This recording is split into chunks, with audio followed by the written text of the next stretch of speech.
그동안 도스토옙스키가 세상을 그렇게 이렇게 말하는 사람도 있어요. 왜 그렇게 어둡게만 보냐? 밝은 그런 해피한 그런 좋은 것도 있지 않냐? 근데 그거는 제가 볼 때 도스토옙스키가 이렇게 일부러 막 음침하게 그런 것만 이렇게 집중해서 봤기 때문이 아니라 실제 세상이 그래요. 실제 세상이 그랬어요. 왜냐하면 도스토옙스키 그 작품의 그런 사건들은요 다 신문에서 읽은 기사, 실제로 어떤 아들이 죽인 거예요. 그걸 읽었어요. 도스토옙스키가 기사에서. 왜 이런 일이 일어나나? 왜 우리 시대에 이런 일이 일어나나? 그거 갖고 막 고민을 하는 거죠. 그 동기가 뭔가? 이러면서 그걸 이제 모티프로 가져와서 소설을 써요. 이를테면 그런 것들이에요. 그러니까 현실에서 다 나온 것들이에요. 우리 지금 현실도 우리나라나 뭐 이렇게 세계를 보면 소설보다 더한 그런 현실들이 너무 사실 많잖아요. 그러니까 그렇기 때문에 사실 그렇고, 그래서 이제 바꾸고 싶은데 세상이 바뀌었으면 좋겠는데 그 빛을 제시해주고 싶은데 그 도스토옙스키도 고민을 한 것 같아요. 그래서 찾아낸 대답이 저는 수도형성이라고 제가 제목을 붙여봤거든요. 그거를 오늘 좀 나누고 싶어요.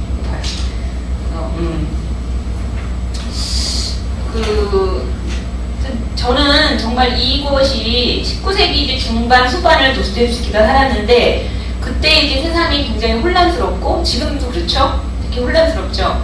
어둡고 그런 세계에 뭔가를 제시해주고 싶은데, 그것이 이제 그 해결 방식인데 이제 그 기독교적인 해결 방식이었고 마지막으로 도달한 확신이었던 것 같아요. 갈수록 그런 생각이 좀 들어요.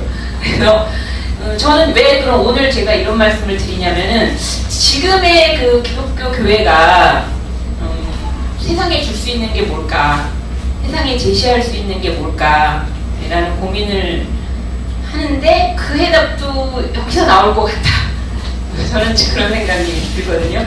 특히 이제 저희는 개신교잖아요. 이제 개신교회가 주제 너무 말릴 수도 있는데, 저는 좀 갈 길을 잃어버린 것 같다는 생각이 많이 들어요.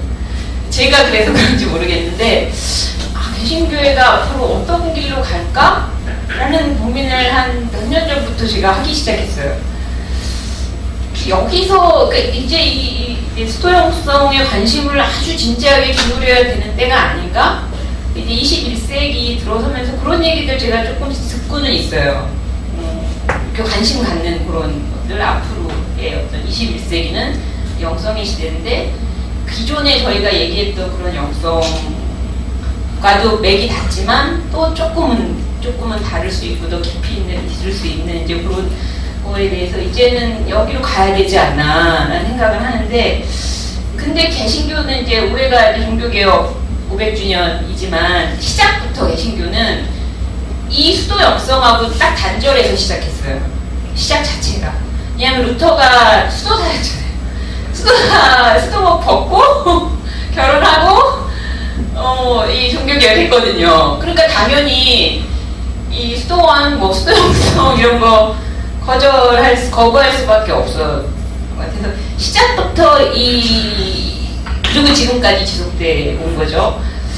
그래서 이제 그거에 얘기하려면 저는 사실 이제 너무 큰 주제고 앞으로 연구를 더 해야 되지만, 이제 그 개신교회가 저는 요 뿌리하고 좀 수도영성의 뿌리하고 다시 좀 연결이 돼야 되지 않나 싶어요. 왜냐하면은 이 수도영성은 초대교회부터 예수님 부활하시고 이제 사도 바울 이제 성경 다 쓰여지고, 그리고 바로 이제 3세기로 넘어가잖아요. 그때까지가 2세기고 3세기부터 시작된 게 수도영성이에요. 그러니까 아주 초대교회부터 쭉, 그리고 지금까지 사실은 이어져 오고 있는데, 이제 우리가 잘 모르는 거죠.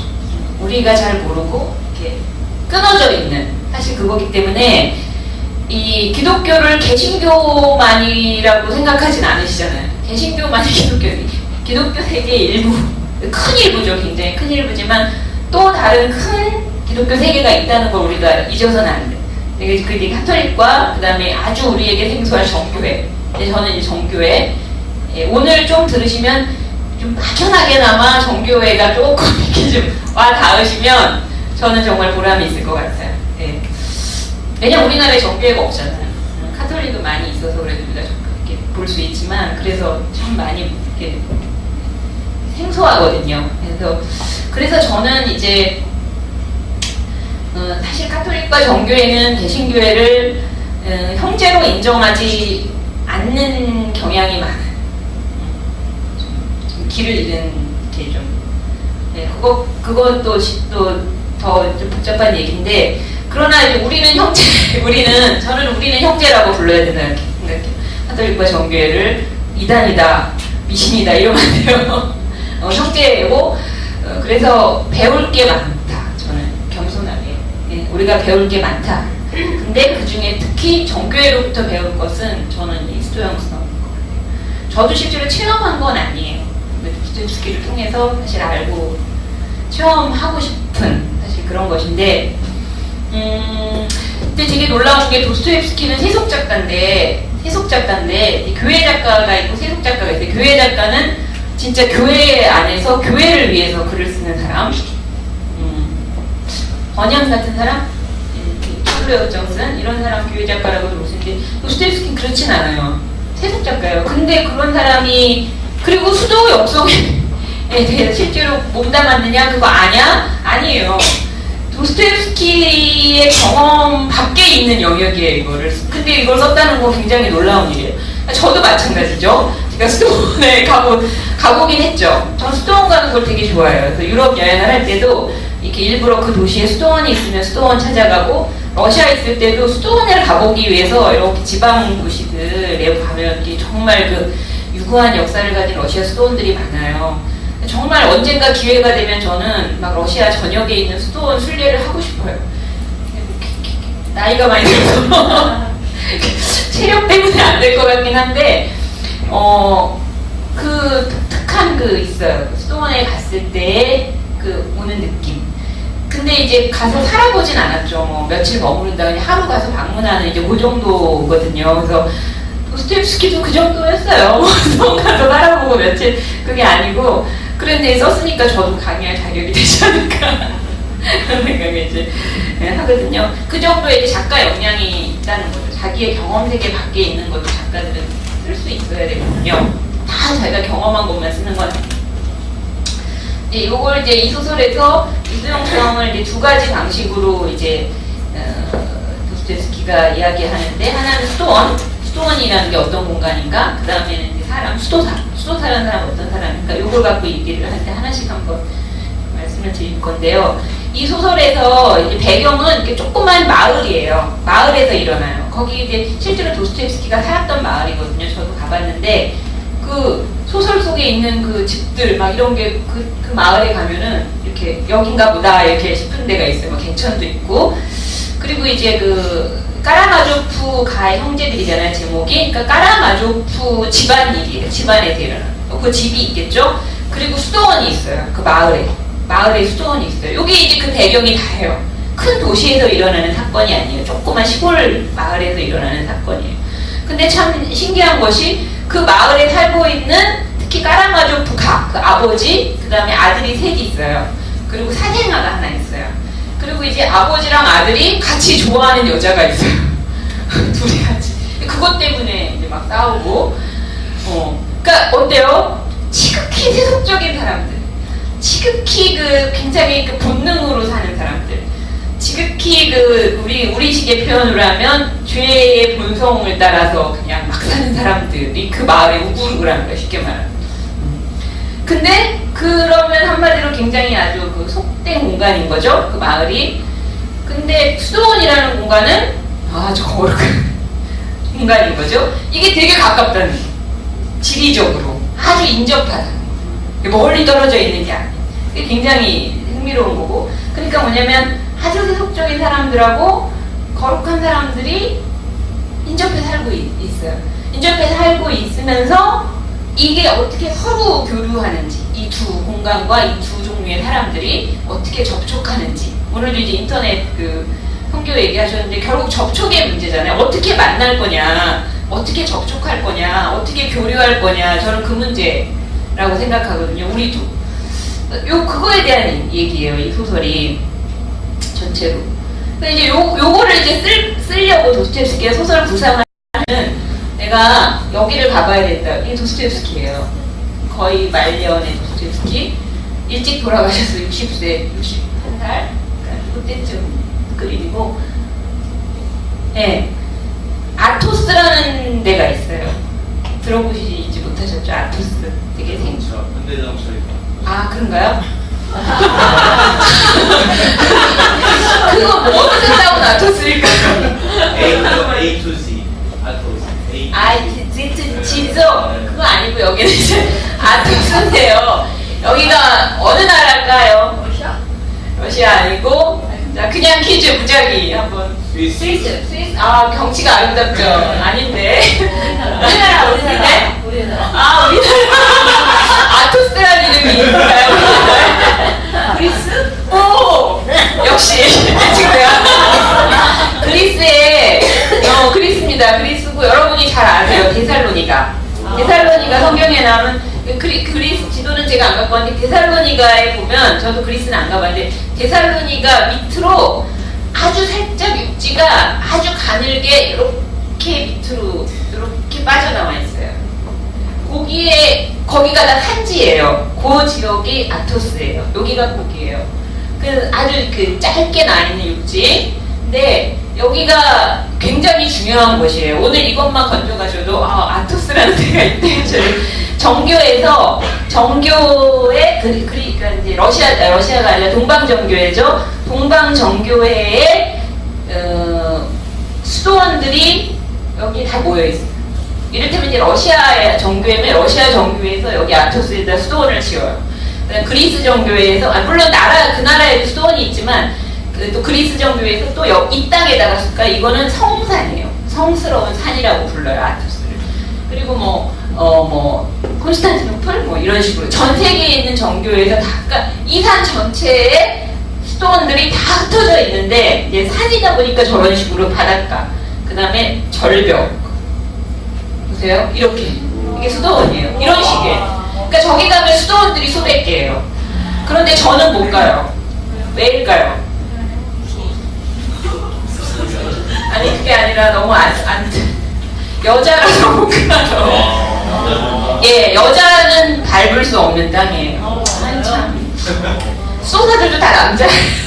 수도사들이 다 남자거든요. 수녀가 없어요. 그러니까 수녀가 있어요, 동방정교회는. 근데 여기는 수녀가 없어요.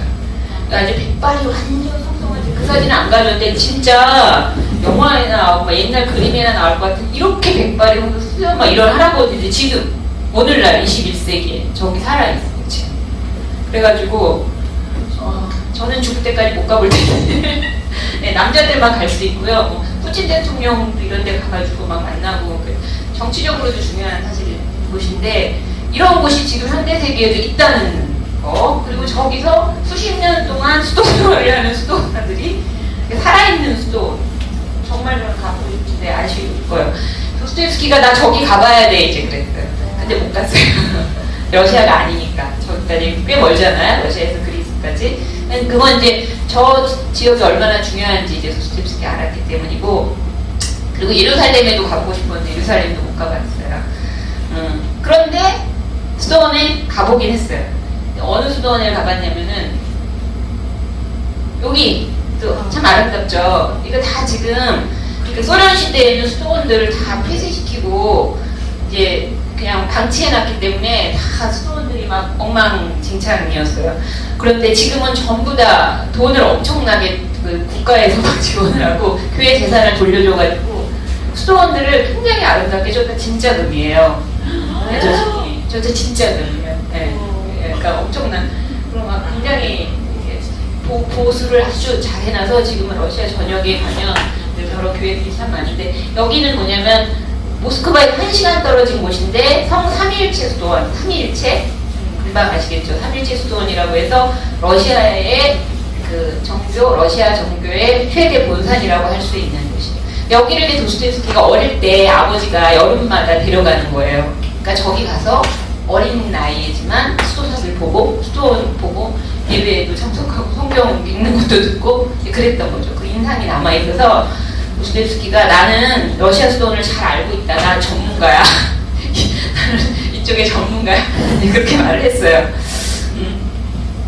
그리고 이제 도스토옙스키가 까라마조프 형제들을 쓸 때쯤에 러시아에서는 어떤 일이 일어나냐면은 사회적으로는 러시아의 막 혁명 사상 같은 게 막 꿈틀꿈틀하고 보세요. 세상을 바꿔야 되는데 이걸 이제 행동으로 세상의 구조나 우리는 이렇게 제도나 촛불을 들었을 때는 사실은 이게 제도나 이런 세상 구조 이런 사회적으로 바꿔야 된다고 사실 저희가 촛불을 드는 건데 그렇게 바꾸는 방법이 있고 그러나 뭐 저희 평화적이었잖아요. 그런데 이제 더 과격한 사람들은 언제 기다려요 그거 혁명해야 되겠죠. 피를 보더라도 폭력적인 방법 그런 사상이 러시아에 이제 막 꿈틀꿈틀할 때 있어요. 기다릴 때까지 기다렸기 때문에 사회적으로는 그런 분위기였고 그렇게 세상을 바꿔야 된다고 하는 그런 분위기였고 또 한편에서는 어떤 일이 일어났냐면 러시아의 영적 부흥이 일어나요.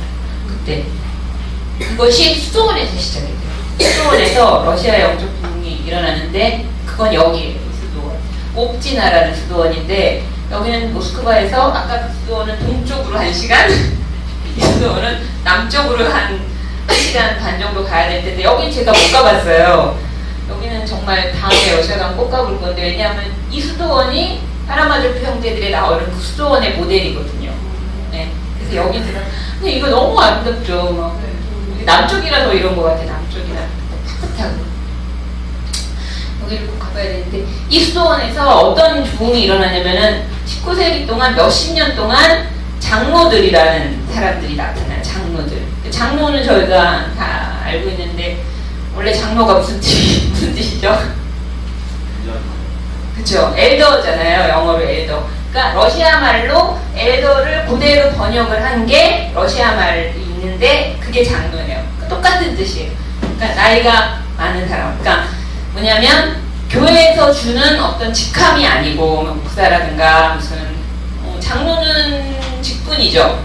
개신교에서는. 근데 정교회에서는 장로가 직분이 아니고 무슨 주교, 대주교, 총대주교 막 이런 게 있어요. 그 정교회는 이렇게 굉장히 카톨릭처럼 위계 질서가 딱 있는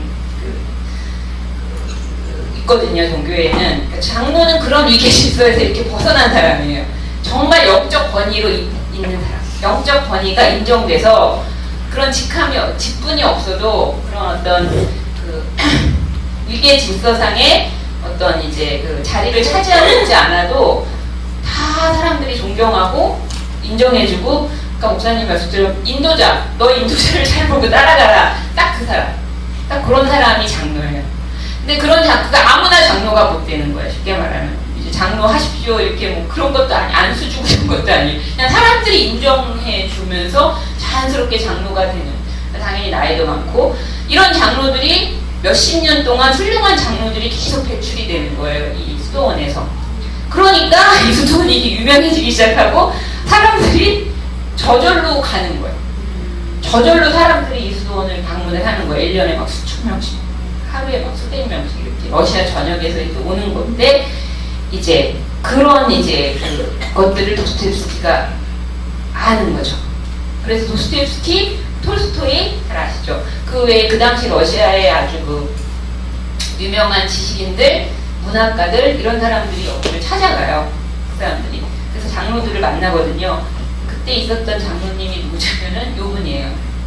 그냥 되게 소박한 할아버지 같죠? 네. 이분이 이제 암브로시라는 분인데 이분이 이제 이 소설에는 조시마라는 장로, 조시마라는 장로의 모델이에요. 그러니까 도스토옙스키가 아들이 죽어요. 3살짜리 아들이. 너무 슬프겠죠. 너무나. 그래서 이제 그 슬픔을 못 가면서 이 수도원에 가서 이분을 만났대요. 3번 면담을 했대요. 근데 무슨 얘기를 했는지는 몰라요. 모르는데 그 3번 대화를 하고 나서 위로를 받고 돌아오는 거죠. 그리고 까라마조프 형제들을 쓰는 거예요. 그러니까 이제 그 자신의 체험, 도스토옙스키 그 당대의 어떤 그 사회적인 상황, 러시아의 어떤 영적 분위기, 그 다음에 자기 체험 이런 게 이제 다 소설 속에 녹아들어 있다고 생각합니다. 그러면 이제 수도원이 어떤 공간이? 수도원은 어떤 곳이에요? 네. 수도원 하면은 딱 수도원은 어떤 데라는 생각이 있어요? 그렇지. 네, 정확하게. 수도원은 일단은 세상하고 반대예요. 세상을 떠나야 돼. 세상에서 이렇게 물러나야 돼. 그리고 세상에서 뭐 어떻게 도망쳐야 돼. 그렇게 시작을 했죠. 3세기 때. 그러니까 처음에는 이제 광야에서 시작했고 나중에는 이제 사람 뭐 혼자서 광야에 나가서 그냥 하나님을 찾는 것이죠. 그걸로 시작했다가 나중에는 이제 그 사람들이 모여서 공동 생활을 하면서 하는 것이 수원이 됐는데 어쨌든 그거는 이 세상에 너무 번잡하고 이 세상에 너무 공허하고 소란스럽고 분주하고 그러니까 이 세상에 살면서 하나님을 온전히 찾을 수가 없는 거예요. 그때나 지금이랑 비슷했나 그때 TV도 없고 인터넷도 없었지만 예. 그래서 정말 하나님을 정말 찾고 싶은 그 열망이 있는 사람들이 이제 이 세상을 물러나면서 생긴 곳이 이제 수도원이죠. 그런데 시간이 점점 지나면서 일단은 세상과 물러났지만 그 다음에는 다시 세상과 소통을 하고 세상과 만나고 세상과 공유하는 그런 방향으로 다시 가요. 근데 그러기 위해서 먼저는 물러나는 거예요. 왜냐하면은 세상을 변화시키니까. 근데 내가 세상을 못 변화시키니까 물러나서 뭐 해요? 그냥 혼자 가만히 있는 게 아니잖아요. 거기서 하나님을 구하고 하나님을 찾고 하나님을 만나죠. 그리고 이제 그 다음에는 이제 내적인 변화가 시작이 되는데 오랜 시간이 걸려서 그리고 나면 다시 세상으로 이제 나가는 거예요. 그게 이제 자연스럽게 그렇게 되는 건데 그래서 결국 이제 수도원은 세상적인 삶의 방식에서는 떠나요. 삶의 방식에서는 떠나지만 이제 세상을 새롭게 보면서 새로운 눈으로 보면서 세상을 향해서 이제 닫혀진 공간이 아니고 열려진 공간, 세상을 향해서 열려져 있는 공간이 되는 것이 수도원인데 그래서 결국은 세상을 위해서 존재하고 세상에 봉사하는 이제 그런 공간이 되는 거고 이 소설에서도 이제 그래요. 그래서 처음에는 수도원이 멀리 떨어져 있어요. 그 도시에서 멀리 떨어져서 저는 황야, 숲 한참 가야 돼요. 강 막 건너가지고 막 그런 데로 가야 돼요. 그러던 게 점점 아까도 말씀드린 이제 도시 어떤 수도는요 도시 한복판에 있어요. 이제 우크라이나 수도인 키예프에 가면 안 가봤지만 저도 그냥 도시 정중앙에 수도원이 딱 있어요. 그러니까 가까이 오는 거예요 사람들아. 왜? 사람들 찾아오기 쉬우라고. 저는 이랬으면 좋겠어요. 이렇게 금방 찾아가라고. 막 멀리 막 가야 되면 힘들잖아요. 그렇게 접촉하기 위해서. 그래서 이제 이 수도원에 이제 사람들이 찾아오는데 왜 그러냐면 아까 그 조심화 때문에 찾아오는 거거든요. 이분 때문에. 그래서 사람들이 이 조심화 장로에 대해서 이런 기대를 가져요. 이게 인용된 건데 노동과 슬픔, 일상적인 불공평과 죄, 자신의 죄로 고통받는 러시아의 평범한 민중의 겸손한 영혼을 위해서는 성물과 성인을 얻는 성물은 이제 성스러운 물건이라는 뜻이고 이거 저희들한테 되게 생소하죠. 개신교는 성인 그 앞에 엎드려 그에게 경배하는 것보다 더 강한 욕구와 위안은 없다. 우리에게 주의 불이 유혹이 있다 해도 지상에는 그곳 어딘가에 지고한 성인이 계시다. 그에게는 진리가 있다. 그는 진리를 알고 계시다. 사람들이 이런 생각을 하면서 그 사람을 만나러 이제 온다는 거죠. 그러니까 뭐예요? 나는 지금 죄를 짓고 있고 나는 유혹을 받고 있고 나는 악에 맨날 지지만 그리고 내 주변을 봐도 다 그런 것 같아요. 다 비슷비슷해요. 그런데 어딘가에는 거기 가면 이 다른 그 진리를 갖고 있는 진리대로 살고 있는 실제로 있는 거예요. 실제로 있다는 상상 속에만 있는 게 아니라 그러니까 이제 보러 오는 거죠. 보러 오고 그 다음에 이제 들으러 오고 보고 듣기 위해서 저는 최근에 이제 그 솔로몬에 대해서 이렇게 구약 성경을 읽다가 여러 나라 왕들이 솔로몬한테 오잖아요. 그 전에 얘기해도 비슷하다는 생각이 들었어요. 근데 왜 오냐고 보면 성경에 이렇게 써있어요. 솔로몬의 지혜를 듣기 위해서. 그리고 솔로몬 한번 보려고. 그러니까 이제 그래서 이 왕들이 왔구나. 그러니까 진짜 그런 존재가 있는 거예요. 소문이 막 나는 거죠. 솔로몬이라는 왕이 있는데 정말 지혜가 하나님이 준 지혜를 가진 자라더라. 누구냐? 그거 듣고 싶다. 왜냐면 우리 당대에 그런 사람이 있는데 그래서 왕들이 막 바리바리 싸갖고 오잖아요. 이를테면 그런 거예요. 그런 그 마음으로 사람들이 이제 오는 건데 이게 이제 사실 저희 개신교도들한테는 들으시면 어때요? 딱 위험하다 이런 생각 들지 않으세요? 위험한데 왜? 저희는 성인이라는 거 인정을 안 해요. 그쵸? 그리고 이제 성도라는 거에 대한 개념이 다르잖아요. 우리가 다 성도잖아요. 내가 성인이지. 내가 성도인데, 뭐 나랑 다른, 뭐 차원 높은 성인이 뭐 있다 한들, 더더구나, 엎드려 경배. 이거 우상숭배잖아요. 딱 우리는 그게 딱 박혀 있어요. 그쵸? 그리고 실제로 그런 요소가 있어요. 실제로 이제 러시아에 가서 이제 러시아 그 도시 안에 막 그 사원들이 굉장히 많아요. 도시 안에 또 수원도 있고 그러면 이제 아무 때나 들어갈 수 있어요. 그 정교 사원은 아무 때나 이렇게 물론 하루에 이제 예배 시간이 정해져 있어요. 아침, 뭐 저녁 이렇게 정해져 그 시간에 갈 수도 있지만 하루에 아무 때나 이렇게 들어가면 사람들이 뭐 하냐면은 이 안에 들어가서 이제 기도하고 아무 때나 할 수 있는데 이제 이코나라고 해서 그 성상화 있죠. 이런 거. 그러니까 예수님, 성모 마리아, 그 다음에 이제 뭐, 그 열두사도 기본적으로 그리고, 그 다음에 성인들을 그리죠. 그래서 이게 지금 암브로시, 아까 그분을 그린 이코나예요. 왜냐면 이분이 성인이 되셨거든요. 실제로. 그 정교에서 성인으로 시성을 하면 이렇게 성상화를 그려요. 그럼 사람들이 그 성상화가 가득해요, 그냥. 들어가면. 저도 옛날에 정말 이해가 많이 되겠어요. 이거 뭐 절 같아요, 이러고. 근데 그 앞에 이제 촛불 이렇게, 또 이렇게 갖다가 촛불 이렇게 하나씩 갖다 이렇게 놓고 성상 앞에 가서 사람들이 기도해요. 근데 그냥 이렇게 길게 기도하는 게 아니고 어떤 분이 가서, 어떤 아줌마, 이렇게 할머니들은 가서 막 입 맞춰요. 가서 성상 앞에 가서 저 뺨 있는데 막 입 맞추고, 울고, 그 다음에 어떤 분은 진짜 이 바닥에 완전히 쫙 엎드려서 쫙 그렇게 하고 진짜로 그렇게 가만히 있고 뭐 온갖 자기 원하는 대로 그렇게 할 수 있어요. 그러면 처음에 저도 가서 보고 저거 뭐지? 뭐 하는 거지? 이거 미신이 완전 미신. 그리고 실제로 러시아 사람들이 내가 정교 신자라고 말하는 사람들이 90%가 넘어요. 근데 사람들하고 대화해 보잖아요. 예수님 몰라요. 그러니까 뭘 믿는지 몰라요. 그러니까 실제로 정말 미신적인 행위를 저렇게 많이 해요. 사실이기도 해요. 그런데 사실은 실제 의미는 저런 성상화를 그리고 그런 실제 의미에서 사람들이 벗어나 있는 거죠. 그러니까 이제 정말 이제 하나님과 예수님에 대한 그 내면적인 그 믿음이 없기 때문에 이제 이런 수단을 의지해서 이제 대신 기도하는 거죠. 성인에게 기도하면 하나님한테 전달이 돼가지고 그거는 미신이 맞는데 그러나 원래 성상화의 의미 원래 이 성인 숭배가 있어요. 카톨릭도 그렇지만 정교회도 성인 숭배의 요소가 있는데 그 본질은 그것은 아니에요.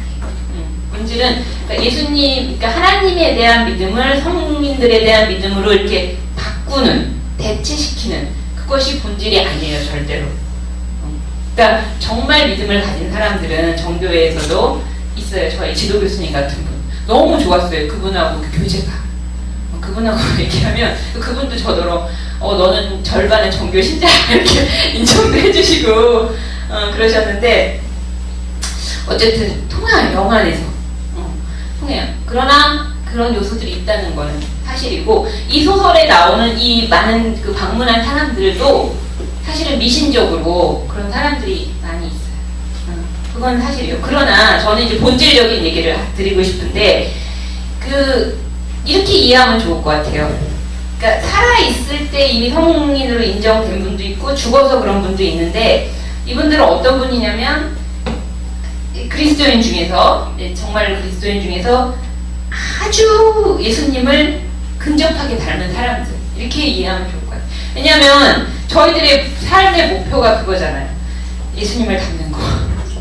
이제 우리 성화라고 하는 것이고 예수님의 계명을 정말 따르고 오늘 말씀하신 것처럼 작은 것 하나하나 우리 삶에서 살아내고 이런 것인데 이게 좀 차이가 있단 말이에요. 똑같지가 않아요. 그 예수님의 계명을 따르는 어떤 사람은 적당하게 따를 수도 있고 그렇죠? 자기 수준으로 난 이 정도는 할 수 있어. 어떤 사람은 정말 모든 계명을 정말 다 행하려는 사람들이 있고 차이가 있다는 건 인정이 되잖아요. 저희 그러니까 예수님을 닮는 것도 정말 차이가 많은 것 같아요. 정말 차이가 많은데 이런 성인들은 이제 우리들이 진짜 그 예수님을 보여줘야 되는 게 우리들의 그 세상을 변화시키는 것도 결국 그걸 통해서인데, 이 성인 한마디로 말하면 이 성인들을 그런 분 보신 적 있어요? 혹시? 그쵸. 사실 그게 문제죠. 그러니까 그래서 세상이 실망을 하고 세상도 저는 보고 싶어 한다고 생각해요. 정말. 그런 말 많이 하잖아. 난 예수는 좋은데 뭐 교회가 싫어. 크리스찬들이 싫어. 왜냐면 예수 보여봐 좀. 보고 싶어 나. 그거잖아요. 그래서 세상도 실망하고 저는 솔직히 저한테 되게 자주 실망해요. 왜 안 나타나지? 예수님의 모습이. 그리고 이제 주위를 봐요. 나는 그렇다 쳐도 같이 믿는 왜 안 보이지? 이런 거.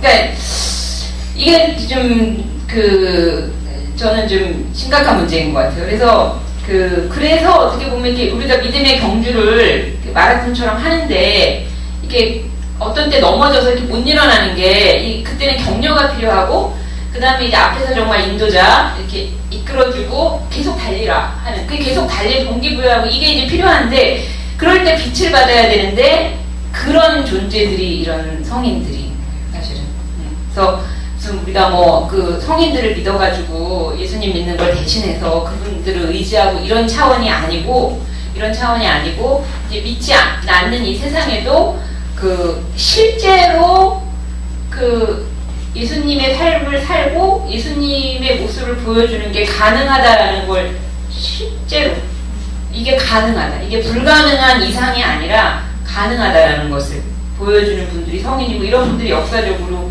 있었다는 거죠. 그래서 이게 한 번 어떤 종교신자가 저한테 이런 질문을 하더라고요. 당신 그 개신교에는 어떤 성인을 배출했냐? 루터가 그런 사람. 제가 대답을 못했어요. 안 떠오르더라고요 그때. 근데 나중에 가만히 생각해보니까 있긴 있는 것 같아요. 사실은 이렇게 잘 우리한테 안 알려진 이런 분들 있긴 있는 것 같은데 이제 정교회에서는 이게 교회에서 공식적으로 시성을 해버리니까 다 아는 거예요.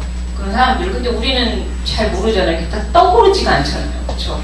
그래서 좀 당황스러웠던 제가 생각이 있어서 굉장히 그 자부심 막 좀 좋은 건 아니죠. 일종의 교만일 수도 있어요. 좀 약간 무시당하는 듯한 느낌 이런 게 있긴 있었는데 있었으면 좋겠다 우리도 이런 생각을 한 거죠.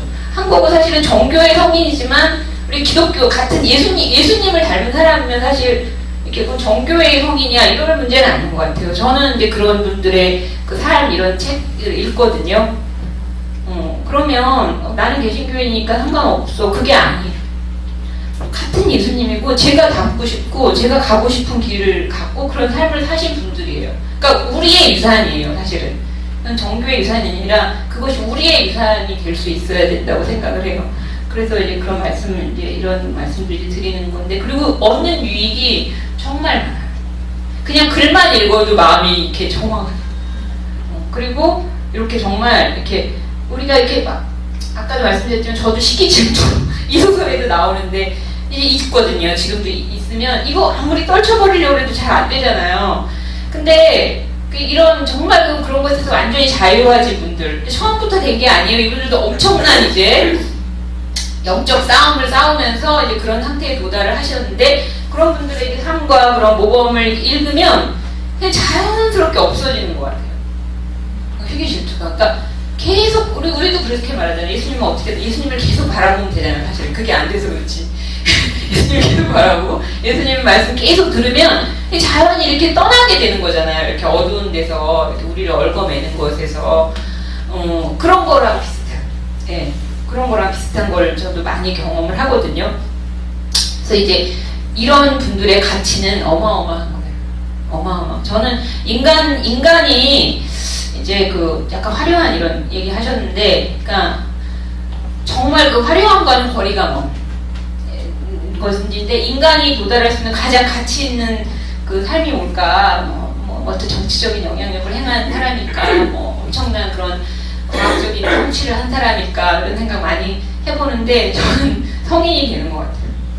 정말 예수님을 100%는 아니지만 제일 근접하게 진짜 예수님을 보는 것 같다는 생각을 하게 하는 것이 인간이 할 수 있는 가장 가치 있는 것 같은데 이 소설에서 재미있는 구절이 하나 나와요. 악마가 나오거든요, 소설에. 악마가 딱 등장을 해서 이런 말을, 그 소설 주인공하고 대화하는 장면이 이런 말이에요.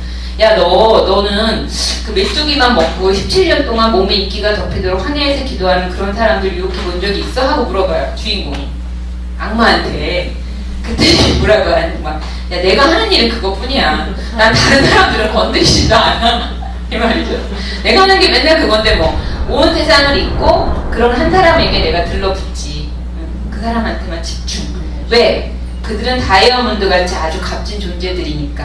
이런 말이에요. 그런 영혼 하나는 어떤 때는 성좌, 이거 별이잖아요. 성좌, 별의 무리. 그것만한 값어치가 나가거든. 이렇게 말하는데 저는 이거는 하나님이 하시는 말씀인가. 악마가 하나님이 하는 말을 악마가 대신하는 거죠. 어떻게 보면은 그 가치는 악마도 인정을 한다는 거죠. 저는 이제 그 계시록에 보면 새 예루살렘 나오잖아요. 거기다 보석 박혀 있잖아요. 막 나도 그 보석에 일부가 될까? 우리도 그렇게 믿는데, 저도 뭐 믿는데, 저는 이제 그런 사람들인 것 같아요. 그 보석, 새 예루살렘의 보석. 다니엘이 말한 별같이 빛나는 사람, 뭐 이런 사람들, 그러니까 별하고 비교를 하는데.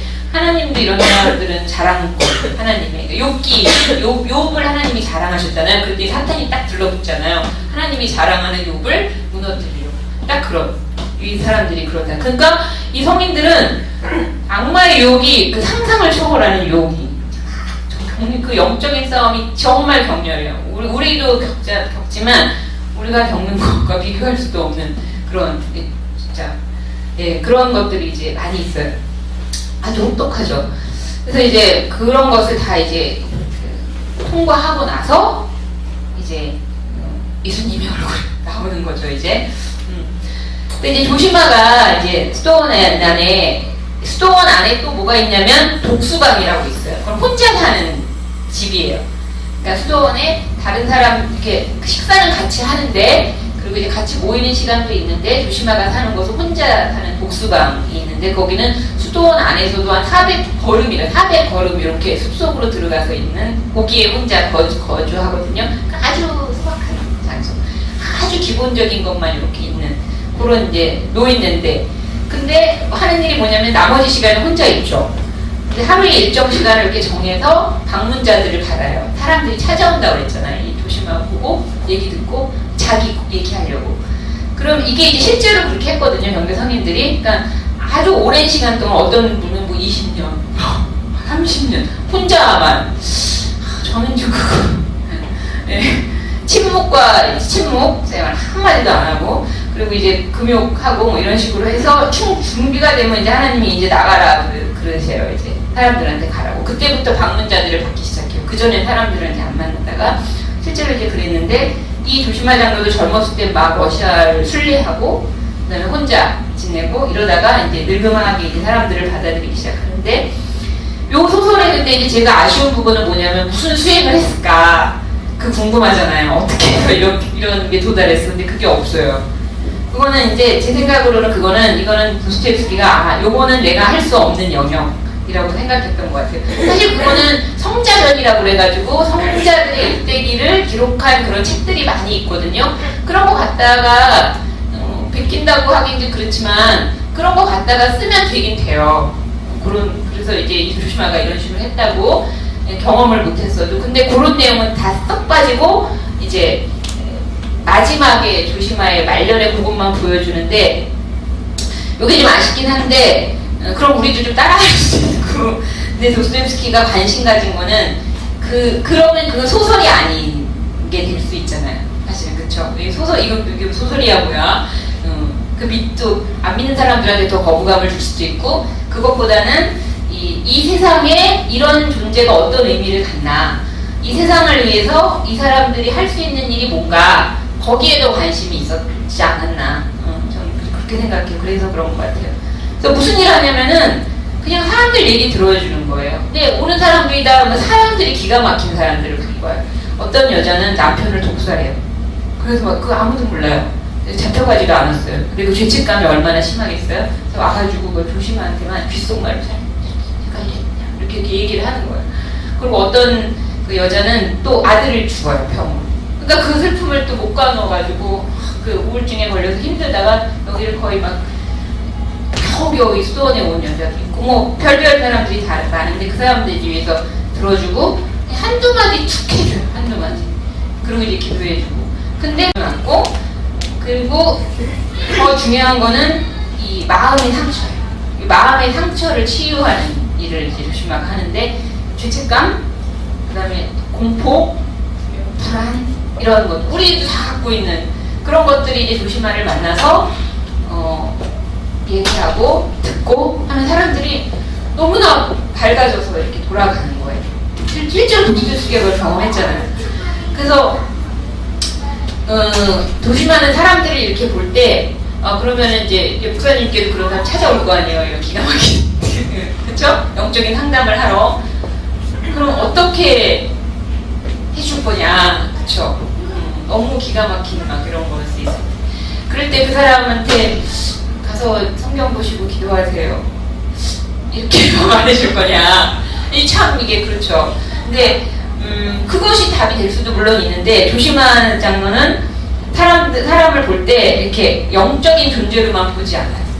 이렇게 영성이 뛰어난 분인데도 이분이 이제 그 수도사 한 명이 꿈에서 악마를 봐요. 근데 꿈에서 볼 수는 있잖아요. 근데 그 다음에 이게 생시에도 악마가 나타난다고 그러는 거예요. 조심하 장로한테 와서. 그랬더니 뭐라고 그러냐면은 기도하고 단식하고 기본적으로 수원에서 하는 거냐. 그리고 약 먹으라고.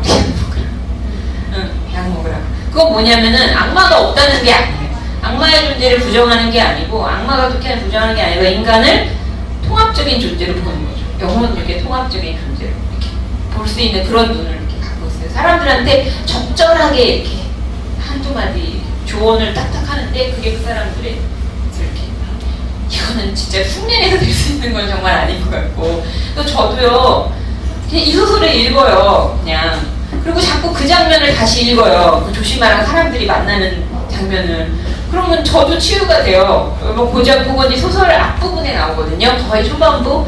그것만 이렇게 띄워가지고 읽어도 되게 좋아요. 제가 오늘 소개해드릴게요. 그거랑 오늘 이제 소개해드리는 걸. 소설 전체를 읽기가 힘드시면 그 조심하가 나오는 장면만 그냥 딱 이렇게 뽑아서 읽으셔도 진짜 힐링이 돼요. 네, 정말. 그러시면 좋겠어요. 그래서 벌써 1시간이 지났네요. 근데 이제 이 수원이라고 해서 그러면 그냥 거룩하기만 하냐 그럴 리가 없죠. 그럼 얼마나 좋을까요, 그렇죠? 다 수도원에 가면 되잖아요. 다 수도원에 가면 다 거룩해질 테니까. 그게 아니고 수도원 안에도 이 시기 질투가 있어요. 그래가지고 이 조심하 장로가 쉽게 말하면 인기가 많으니까 아주 거기서 그 조심하 장로보다 훨씬 더 금욕하고 단식하고 막 밥을 거의 안 먹는 그 노인이 있어요. 그 사람이 질투해요, 조심하. 그러니까 뭐냐면은 이게 말하는 건 뭐냐면 아무리 외적으로 그쵸? 그 수도 생활이라는 거 단식, 침묵 아무하고도 말을 안 해요. 정말 이 사람은 조심하보다 훨씬 더. 그래서 와 대단하다 이런 사람들의 인정도 받아요. 그렇지만 문제는 이 사람의 안에는 사랑이 없어요. 온통 시기 질투가 가득해요. 그러면 수도원에 있는 거 말짱 헛거린 거예요. 그 얘기를 하고 싶은 거죠.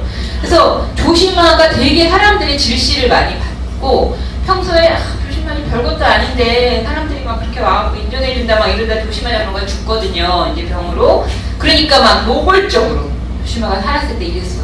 여자들하고 차 마셨어. 뭐 이런 것들을 막 수도원이 막 시끌시끌해지는 거예요. 그러니까 수도원이 완전히 세속적인 공간으로 변해버리는 거예요. 이제 막 수근수근거리고. 그러니까 이거는 뭐냐면 수도원이라는 어떤 그 물리적인 공간이 거기를 딱 들어가면 여기 있는 데는 더럽다 내가 수도원의 물리적 공간에 딱 들어가면 거룩해지냐 그게 아니라는 거죠. 수도사도 수도원에 백날 살아도 거룩해지지 않을 수 있다는 거죠. 네. 그래서 이제 어떤 수도사가 죄악이나 악마는 세상뿐 아니라 성전 안에서도 못 피한다 이런 말을 하고 우리가 여기 와서 이 담장 안에 수도원에 담장이 있거든요. 이 세상과의 그 단절을 의미하는 거기 안에 틀어박혔다고 세상 사람보다 더 거룩한 거 아니다 이런 얘기를 하거든요. 이 두려운 말이죠.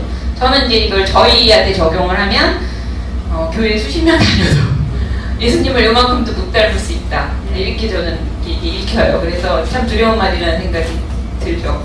그래서 실제로 왜 이렇게 수도원에 대해서 이렇게 거부감을 갖냐면은 개신교에서 특히 그 수도원이 타락해가지고 그렇잖아요.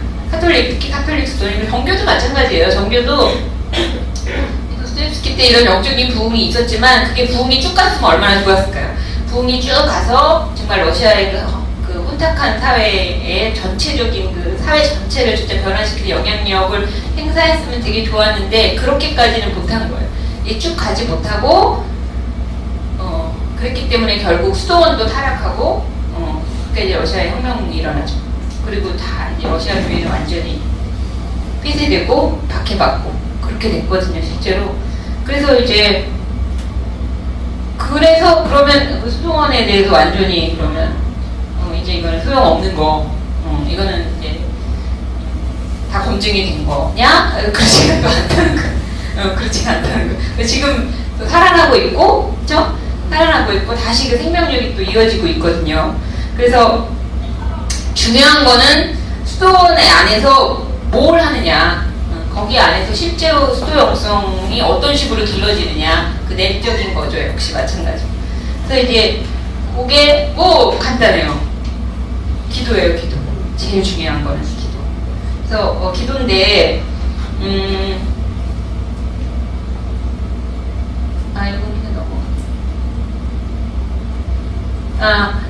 하나는 이제 두 가지를 얘기할 수 있는데 여기 수도원에서 주로 하는 게 하나는 참회, 그 다음에 또 하나는 기도. 실제로 이제 수도사들이 했던 거는 뭐 되게 많아요. 몸에 막 쇠사슬 같은 거 칭칭 감아가지고 이제 남자들이니까 특히 막 정욕이 일어나잖아요. 그러면 그거를 이기기 위해서 이제 몸에 쇠사슬을 막 감아요. 그러니까 자기 몸을 막 육체를 학대하는 거 쉽게 말해서 그런 금욕도 있고요.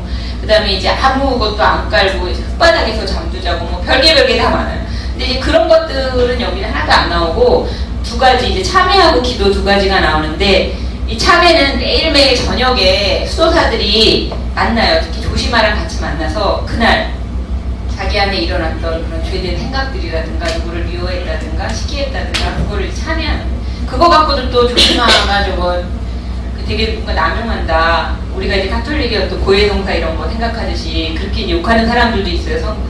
이 소설 안에서 그렇게 하는데 사실 실제로 죄를 이겨내고 거룩한 삶을 유지하기 위해서 아주 효과적인 것이 이 참회. 날마다 그 고백하는 거. 너희가 서로 죄를 구하라 그래서 특히 이제 영적인 그 인도자인 조시마 앞에서 이렇게 할 때 실제 그 효력이 나타나는 것 하나. 그건 이제 공동생활에서만 가능한 거죠. 혼자 있으면 안 되는 거죠. 그리고 하나는 이제 기도인데 기도도 은둔하는 기도예요. 은둔하는 기도. 이제 수도원에서 이제 은둔이 되게 중요한데 은둔이라는 거는 이제 물러나서 혼자 있는 거잖아요. 수도원의 존재 이유는 이거. 수도원 안에서도 이거가 안 되면은 이 수도 영성이 길러지지 않아요. 은둔의 기도요. 그래서 이거를 통해서 이 기도를 통해서 수도원이 세상에 봉사를 할 수 있는데 그 동방 그 수도원에서 기도하는 방법이 되게 많이 개발됐어요. 혹시 예수기도라고 들어보셨어요? 예수기도. 이 예수기도는 아주 오래된 기도거든요. 간단해요. 그냥 예수님 나를 불쌍히 여기소서. 그 세리가 했던 그 기도 있죠. 이 기도를 계속 반복해서 하는 거예요. 저도 이거를 좀 해봤는데요. 안 돼요. 누가 가르쳐 주지 않으면 스스로 습득은 좀 안 되는 것 같아요. 근데 이 기도를 통해서 이 예수기도를 이제 하면서 이제 정말 그 하나님과 하나 되고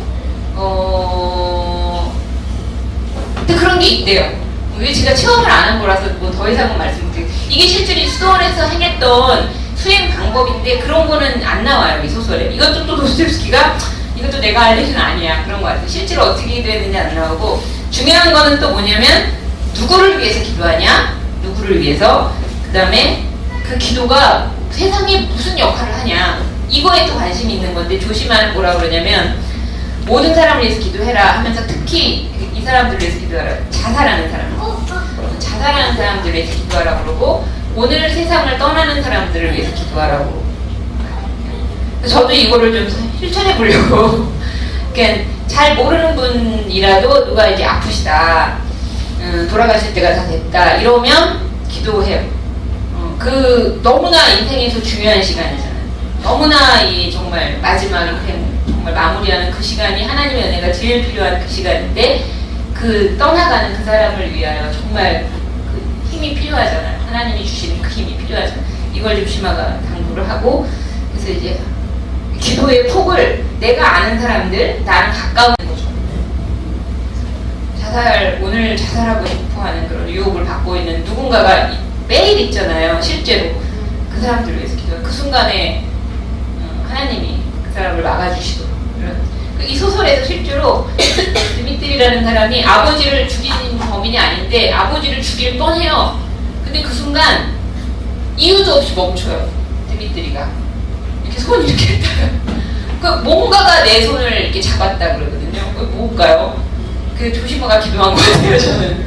그러니까 그런 게 작용할 수 있다는 거예요. 그런 예가 되게 굉장히 많잖아요. 예. 그러니까 누군가 기도하면 이게 이제 수도원 안에 복수방에 혼자 있어도 온 세상을 향해서 기도할 수 있다. 예. 그러면 그 기도가 세상에 영향력을 붙이고 세상을 변화시킨다는 거죠. 정말 그런 식으로. 그래가지고 이제 그러기 위해서 이제 그 은둔이 필수적인데 이거는 사실은 그거는 세상 안에 있는 공간이잖아요. 독수방이라는 곳은 수도원도 세상 안에 있지만 세상을 초월하는 공간이 아주 독특한 아주 희한한 공간인 거죠. 저는 이제 성경에서 그거를 골방이에요. 골방이에요, 골방. 예수님이 말씀하신 골방 가서 문 딱 닫으면 그게 독수방 되는 거예요. 우리가 수도원 짓지 않아요. 그러면 거기서 하나님을 만나고 하나님과의 교감이 이루어지고 하나님에게서 그 힘이 공급되면 그냥 가만히 있어도 나는 거기서 이제 빛이 세상을 향해서 흘러나오기 시작하는 거예요. 그 에스겔의 성전 그것처럼 빛이 쫙 흘러나오고. 그러니까 그 죄와벌의 라스콜니코프도 독수방에 살아요.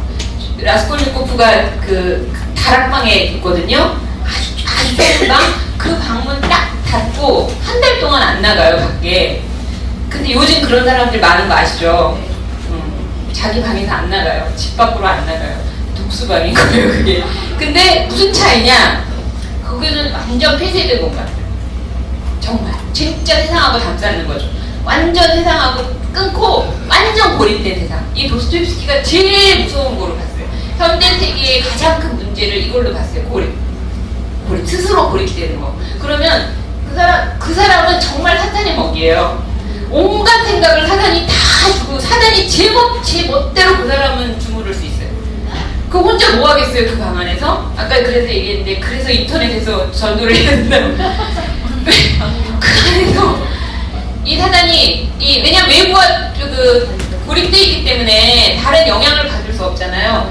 이 머릿속에 사단이 직접 온갖 생각을 다 집어넣어 줄 수 있어요. 그래서 그게 막 자라요. 그 라스콜니코프 한 달 동안 이게 자란 거예요. 그래서 한 달 만에 집에 나와서 살인을 하는 거예요.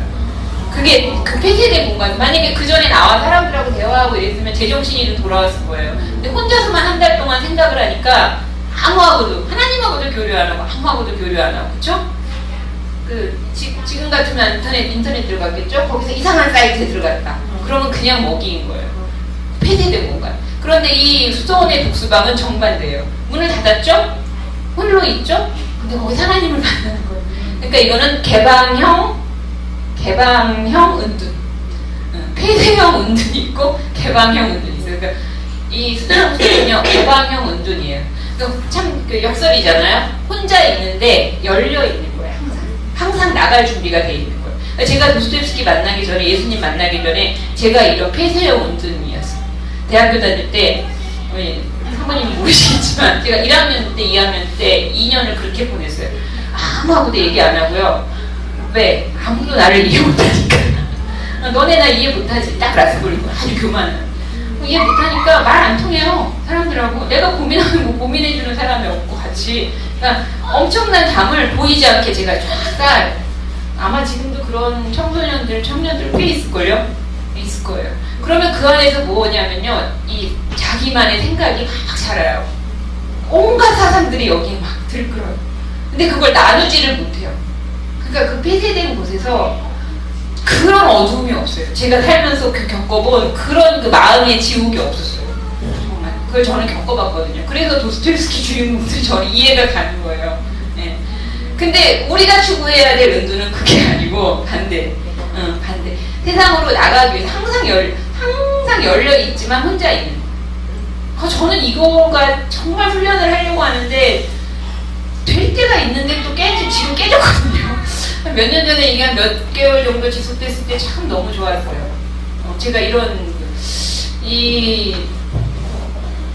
정말 그만한 행복이 없고 그 이상 가는 행복이 없어. 정말 아까 말씀하신 건 아무것도 없어도 정말 행복해요. 다 가진 거예요, 나는. 그 독수방 안에서 나는 모든 것을 가지잖아요. 정말.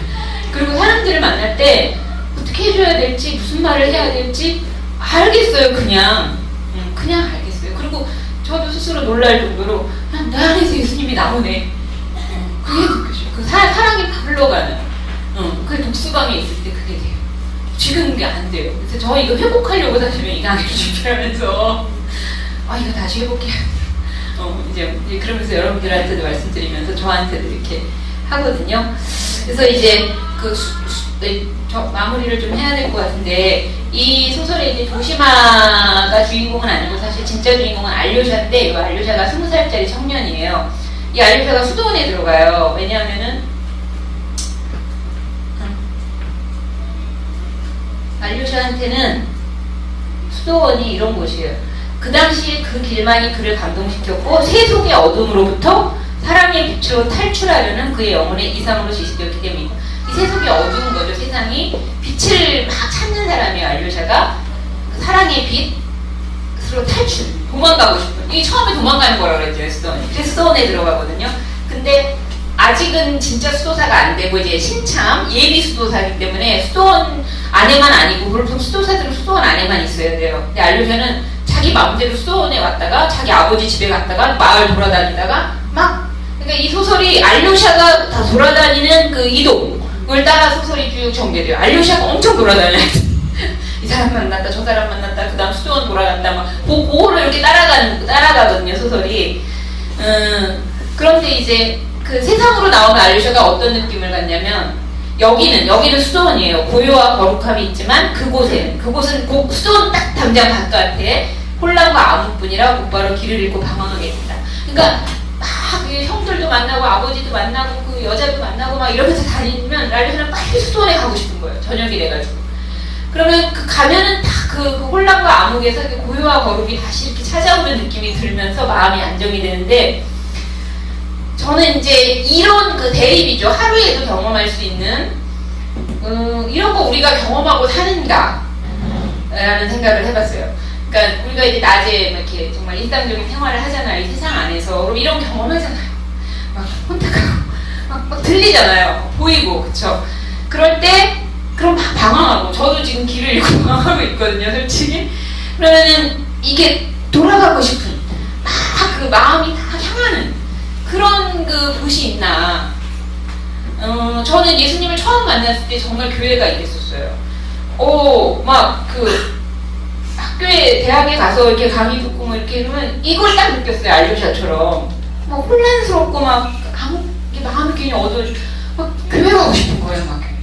그 진짜 교회 문턱만 딱 들었으면 이 느낌을 받았어요, 진짜 이 알료샤가 느끼는. 그런데 문제는 지금 이걸 못 느낀다는 거죠. 그러니까 교회와 세상의 대립. 다르다는 거를 잘 못 느낀다는 거죠. 거의 잘 못 느낀다는 거죠. 저는 이게 굉장히 슬프거든요.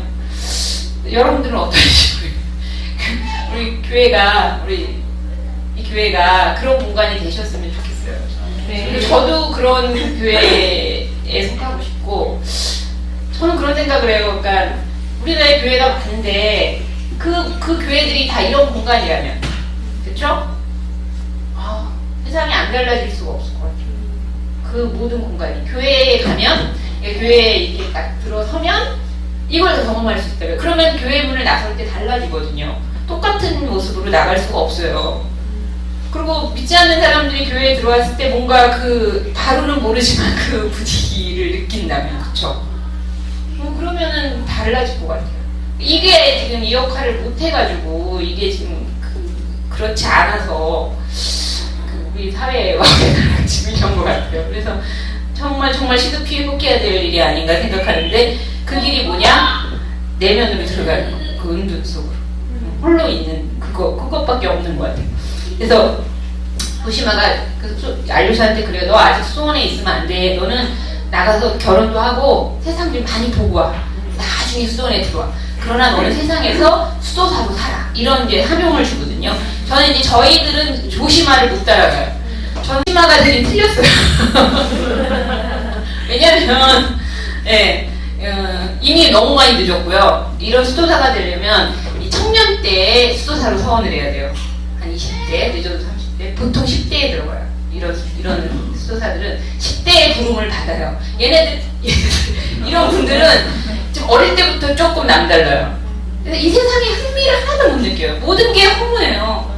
그래서 10대에 수도사로 서원을 딱 하면 20, 30년 똑똑한 그 하나님이 아까 그 수행 거치는 거예요. 그러면 이제 한 40, 50대 하나님이 이제 세상으로 나가서 이런 역할. 늦었죠, 저희는. 저도 늦었고. 그래서 그리고 너무 높은 이상이에요. 근데 불가능한 건 아니라는 거. 저는 그게 너무 좋은 것 같아요. 그리고 이거는 꾸며낸 픽션이 아니에요. 이 조시마라는 인물은 아까 말씀드렸잖아요. 암브로시라는 실제 모델이 있어서 도스토옙스키가 꾸며낸 이런 사람이 있었으면 좋겠다 하고 만들어낸 인물이 아니에요. 역사적으로 실존했다는 거. 실제로 교회가 그런 사람들을 배출했다는 거예요. 네. 근데 모든 사람이 이렇게 될 수는 없어요. 우리가 따라야 될 모델은 이 알료샤에게 준 사명. 너는 세상 속의 수도사가 되라. 이거는 뭐냐면 이게 내면적 수도사라고 그러거든요. 내면적 수도사. 수도원에 꼭 안 들어가도 돼요. 수도원에 꼭 안 들어가도 되는데 이 마음 안에 독수방이 있으면 돼요. 이 마음 안에 수도원을 짓고 사는 거예요. 그러니까 이게 이제 우리가 성경적으로 말하면 내 안에 성전이 있으면 내 안에 성전. 내 안에 하나님이 계신 성전이 있어서 그걸로 들어가면 이제 되는 거거든요. 요거는 이제 우리가 해볼 수 있고 바탕 해야 되잖아. 그래서 실제로 이 내면적 수도사라는 운동이 이제 수도원 운동에 일어나는데 요거 이제 개신교회에서도 벤치마킹 했다 하더라고요. 우리가 잘 모르죠. 구체적인 내용들을. 아마 이제 요즘 뭐 이를테면 라브리 공동체 같은 아마 그런 것들이 좀 비슷한 것 같은데 요 내적 수도 생활은 보이지가 않잖아요. 수도원이. 보이지가 않는데 세상 속으로 침투해 들어가는 거예요. 내가 가면 수도원인 거예요. 그냥 내가 걸어 다니면 수도원 하나가 돌아다니는 거예요. 그래서 내가 있는 그곳에서 딱 침투해 들어가는 거예요. 그곳에 접촉하는 사람들에게로 침투해 들어가는 거예요. 그런데 이제 여기서 세상하고 경계가 막 무너져가지고 내 정체성 잃어버리면 내가 먹히는 거죠. 절대 정체성을 잃어버리면 안 돼요. 어렵죠. 쉽지 않죠.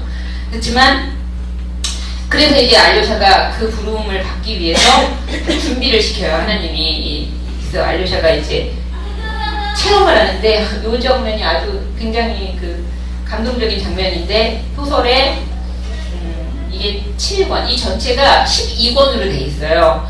여러분이 다 읽기 힘드시면 그 앞부분하고 소설의 6권하고 7권을 읽어보세요. 오늘 들으시고 그걸 먼저 읽어보세요. 6권은 조시마가 하는 말이 쫙 나가요.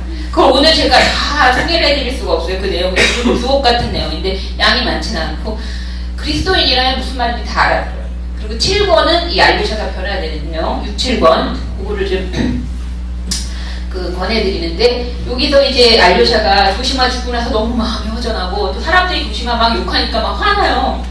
어떻게 그럴 수가 있나 해서 거의 막 믿음이 막 흔들릴 정도까지 됐는데 꿈을 꾸는데 갈릴리 가나의 장면이 꿈에 나타나는 거예요. 막 천국이 나타나서 거기 조시마 장로가 있고 포도주를 막 우리가 예수님이 그러셨잖아요. 내가 하늘나라에서 그때까지 포도나무에서 난 것도 다시 안 먹겠다.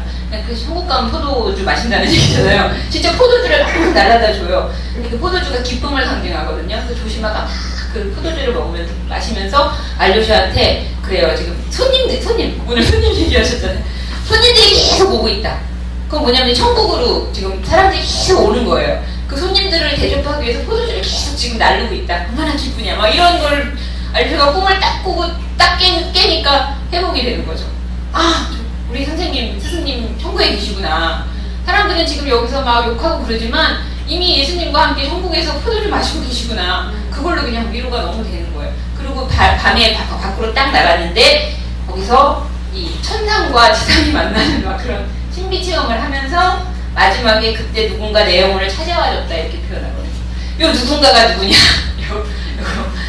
뭐 설이 여러 가지 있는데 성령이 아니겠어요? 성령이 오셨다. 그 성령이라고 표현은 안 해놨지만 그러니까 이제 그때부터 알료샤는 내면의 안내자가 생긴 거죠. 성령이 이제 이 안에 계시기 때문에 어디를 가든지 함께 가는 거고, 이제 그 자기의 독수방으로 들어가서 그 성령과 교류하고 음성 듣고 이러면서 이제 그 다음에 엄청 이제 그 다음 그 알료샤가 사람들 많이 만나요. 그리고 이제 알료샤를 누가 따르냐면 꼬마 애들이 따라요. 12명. 딱 신기하죠. 예수님이 12제자처럼 딱 12명의 제자가 생겨요.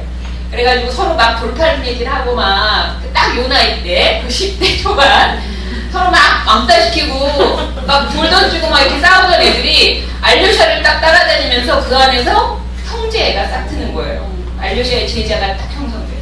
그 소설 끝날 때는 알료샤가 바위 옆에서, 예수님을 상징하는 바위 옆에서 고별 설교를 딱 하는 걸로 이 소설이 끝나요. 제자를 딱 남기는 거죠. 미완성 소설이긴 한데, 그래서 이제 예수님이 제자들을 보내실 때 성령 주셨던 것처럼 알료샤도 그렇게 하면서 그런 역할을 아이들 세계에서 이제 세상을 변화시키는 일을 알료샤가 하거든요. 이제 그리고 앞으로 알료샤는 아주 많은 고난과 시련을 겪을 운명이에요. 그리고 이제 조시마 같은 일을 하게 될 사람인데 그걸 못 쓰고 죽었죠. 도스토옙스키가. 그래서 이 소설은 이 미완성인데 그렇게 될 그 예정이었어요. 그래가지고 저는 이게 이제 개신교인으로서 저희가 가끔은 제가 정교회로 그 개종해야 되나 그런 생각을 사실은 합니다. 우리나라에 계신 정교회가 막 많이 들어오잖아요. 그러면 제가 그럴 수 있을 것 같아요. 앞으로 모르겠어요. 저는. 하지만 그 내면적 수도사로는 살아야겠다 이 생각은 계속하고 있어요. 사실 계속하고 있고 절대 쉬운 일이 아니었는데 인도자도 좀 없고요. 조시마 장로까지는 아니지만 좀 그래도 이렇게 조금 앞서가서 이걸 지도해 줄 수 있는 분이 있으면 참 좋겠다 이런 생각하는데 그게 또 없고 이게 좀 그러니까 좀 힘든 것 같아요. 좀. 예, 하다 안 되고 좀 그런데 그럴 때마다 이 소설이 그죠. 까마귀 애들이 읽어요. 여기에 그래도 이 본복이나 이런 게 있기 때문에. 그리고 이제 그 나중에 아마 몇 년 후에 나올 텐데 이 도브라톨 유비에라는 그게 무슨 뜻이냐면 선을 사랑함. 선을 사랑함이라는 뜻인데 이게 이제 그리스어로 필로칼리아라고 혹시 들어보셨나 모르겠는데 필로칼리아를 번역한 거예요. 그게 선을 사랑함이거든요. 이게 뭐냐면 이 책인데 아까 말씀드린 아토스 있죠. 아토스에서 살았던 4세기부터 그러니까 거의 초대교회죠. 4세기부터 15세기까지 살았던 그 많은 수도사들 있죠. 그 이름 대면 우리가 알만한 그런 분들 많아요. 그 뭐 사다리의 요한이니 이런 그런 분들 그런 분들의 그 말씀을 모아놓은 책이에요. 그러니까 이거는 정교의 아주 엑기스를 모아놓은 거예요. 이거 우리가 알아야 돼요. 이런 작품이 있다는 거, 이런 책이 있다는 거. 근데 잘 모르거든요. 이거 이제 러시아어로 번역이 됐어요. 러시아의 한 수도사가 20년 동안 이걸 혼자 번역해서 5권짜리 총 2,000페이지. 그렇죠. 3,000페이지. 네, 2,000에 3,000페이지. 요걸 이제 저희 번역팀이 번역을 하고 있어요, 지금. 기대하셨으면 좋겠어요. 이거 번역하면 누가 읽겠어? 우리 맨날 그러면서 번역을 하고 있는데, 읽으셔요. 저는 저를 위해서 사실 번역하거든요. 번역을 하면서요, 번역하면서 이 빚을 받는 거예요. 사실 웬만하면 이제 아까도 말씀드렸지만 번역하면서 이 책 참 좋은 책 이런 생각하기 힘들거든요. 근데 이거는요 번역을요 곱씹으면서 해요. 이렇게 번역을 저는 그냥 기계적으로 해요. 거의 번역은. 그리고 나중에 다시 읽는데 이 책은 그게 안 돼요. 기계적인 번역이 안 돼요. 일단 단어 하나하나가 이게 일상적인 의미의 단어가 아니에요. 똑같은 단어인데 이 단어를 어떻게 번역해야 되지 하면서 정말 생각을 많이 하면서 천천히 번역을 하는 책. 그러니까 번역하는 과정에서 이렇게 이미 이걸 그러니까 번역하는 게 정말 이미 번역 자체가 수행이에요.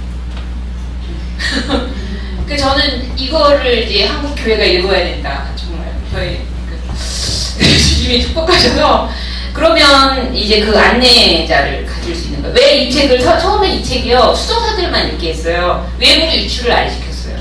이거 보통 사람, 일반 사람들 읽어야 이 책이 얼마나 이 책을 어떻게 대할 거니 함부로 막 소수의 수도사들만 읽도록 지은 책인데 나중에 이제 이게 소문이 나는 거죠.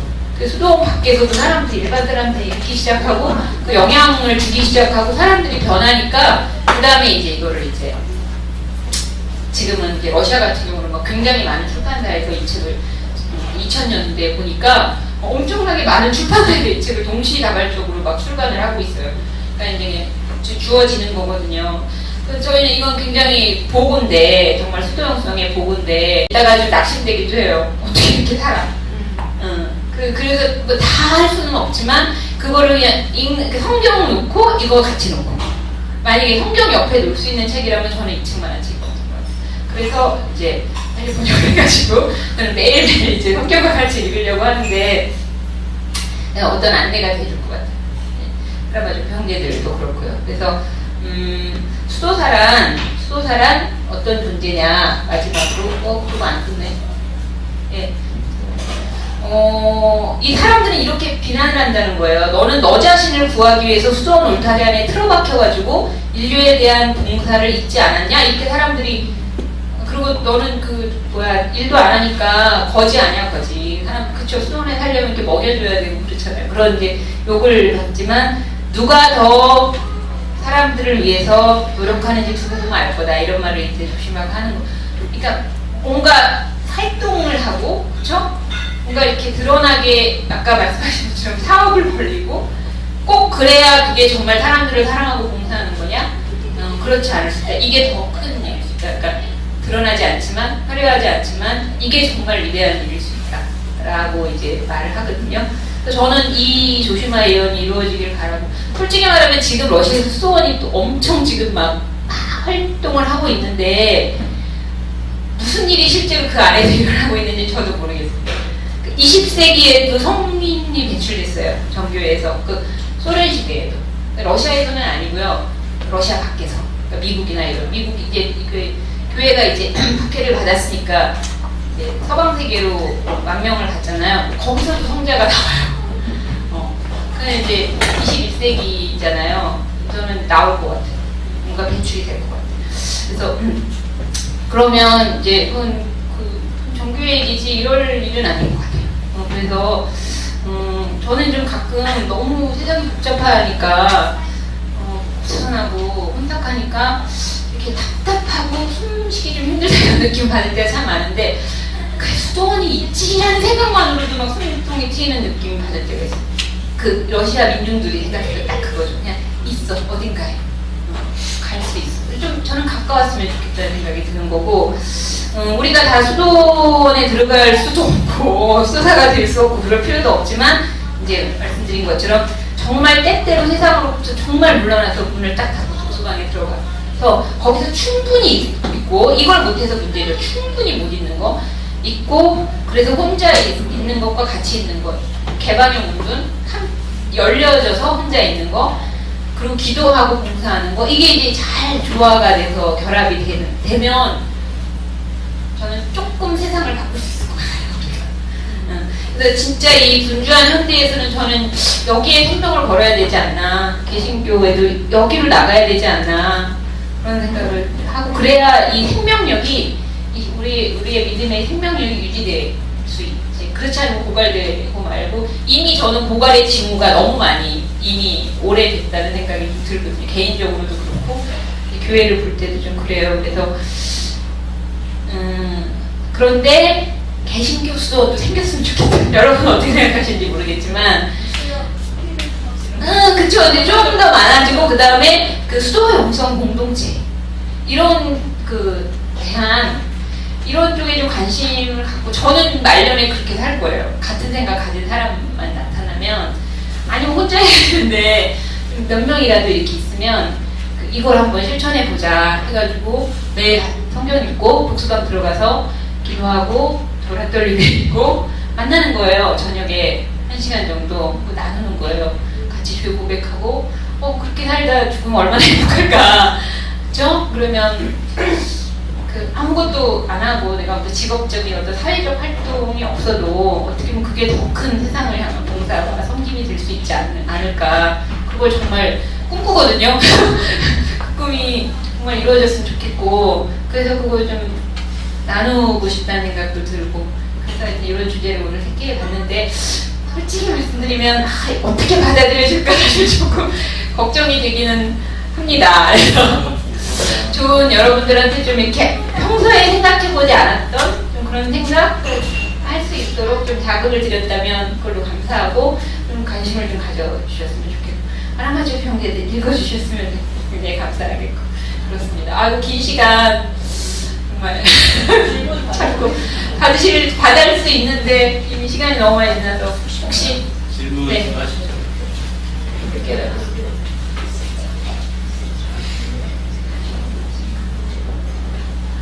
네. 그 작가 까나마 축배 형제들 저도 관심이 있는 게 너무 방대하시잖아요. 뭔가 좀 재밌게 읽을 수 있는 조금 쉽게 하겠습 단편집 같은 거 혹시 있나요?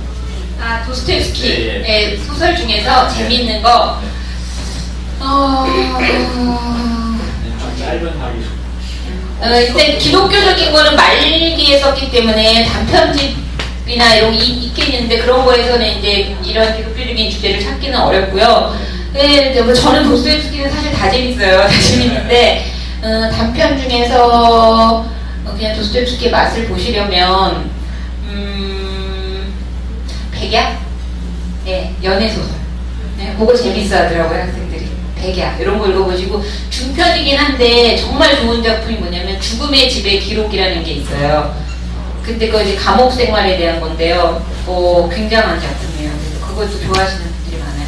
그런 걸로 먼저 접근하시고, 그거는 이렇게 사상적인, 어려운 사상 이런 게 있는 소설이 아니거든요. 그래서 쉽게 읽히실 거예요. 감사합니다. 네. 죄악어는 꼭 읽으셔야 돼요. 네. 질문. 네, 감사합니다.